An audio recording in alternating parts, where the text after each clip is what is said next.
সীমান্তে মানুষ হত্যা করে ভারতের কোনো লাভ হচ্ছে না, এ থেকে দেশটির বের হয়ে আসা উচিত বলে মন্তব্য করেছেন পররাষ্ট্র উপদেষ্টা তৌহিদ হোসেন।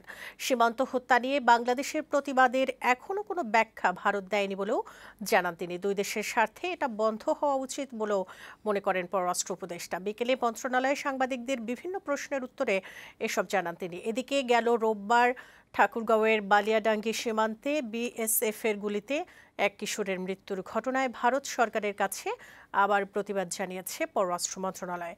ভারতীয় হাইকমিশনে পাঠানো প্রতিবাদে সীমান্ত হত্যা জঘন্য উল্লেখ করে এর সাথে জড়িতদের বিচারের মুখোমুখি করার দাবি জানিয়েছে ঢাকা। এর আগে সকালে মন্ত্রণালয়ের নবনিযুক্ত পররাষ্ট্র সচিব জসিম উদ্দিনের সঙ্গে ঢাকায় নিযুক্ত ভারতীয় হাইকমিশনার প্রণয় কুমার ভার্মা সৌজন্য দেখা করেন।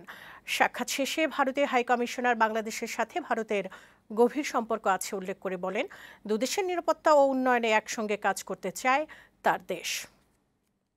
আমরা প্রতিবাদের ভাষা অনেক শক্ত করেছি, আপনারা খেয়াল করেছেন কিনা আমি জানি না।